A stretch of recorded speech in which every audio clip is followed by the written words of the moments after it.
Most of us learn a very specific response to failing discipline. We double down.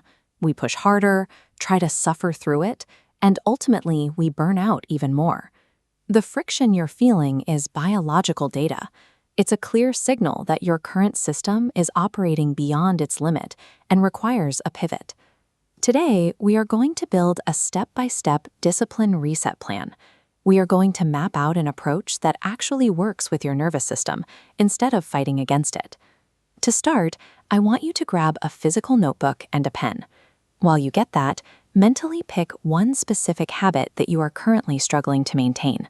If we don't pause to methodically rebuild how we approach this habit, the failure loop will just repeat itself. We have to design a routine that actually lasts. Step 1 of this protocol is simple: audit the signal. When you realize you are failing at a habit, it usually triggers an immediate shame spiral. Biologically, this happens because of an amygdala hijack.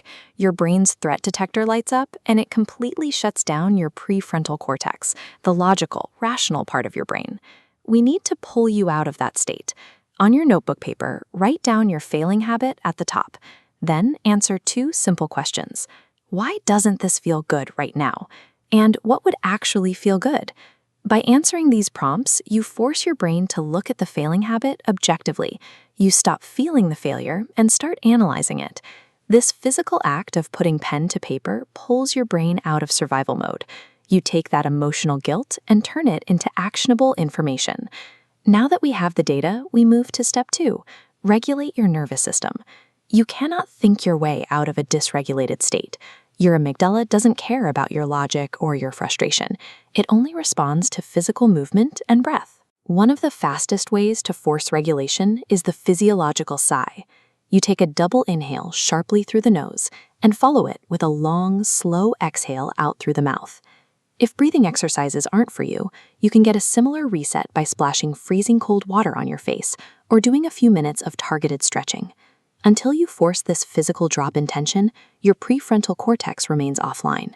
Returning to a disciplined, focused state is biologically impossible until you regulate first. With your nervous system calm, we move to step 3, secure your biological floor. A lot of what we call a lack of discipline is actually just a foundational physical deficit.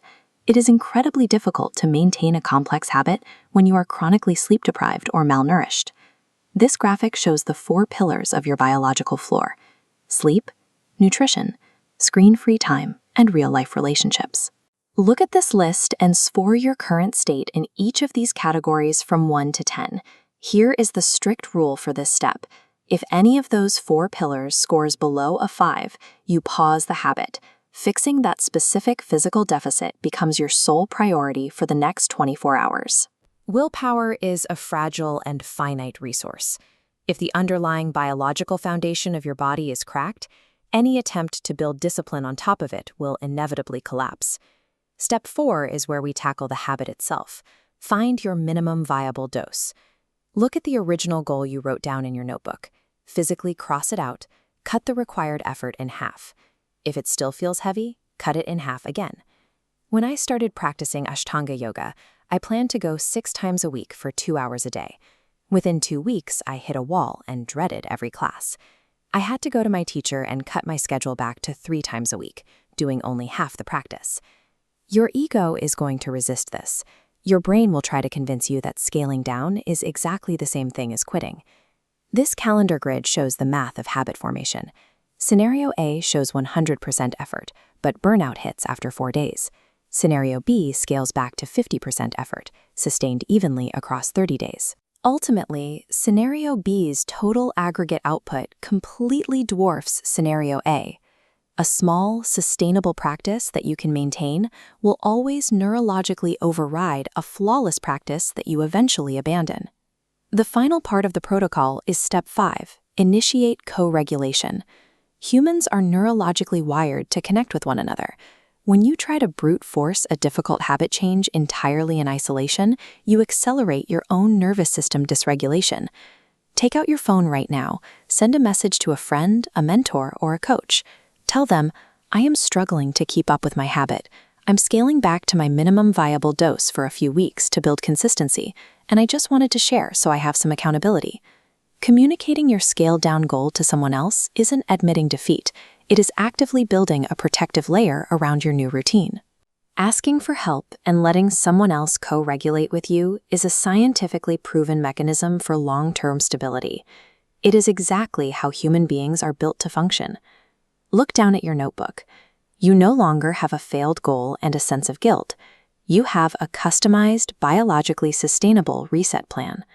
You audited the root friction, physically regulated your body, checked your foundational physical needs, scaled the action down to a sustainable dose, and secured the social support to keep it going. Discipline will inevitably fail again in the future. When it does, remember that it is just a signal to pivot your approach, never a reason to quit. Long-term consistency relies on mastering your biology and your environment.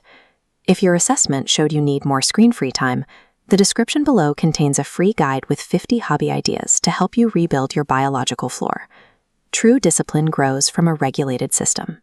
To continue that progress, click on the screen right now to watch my video on the precise signs that your nervous system is finally healing.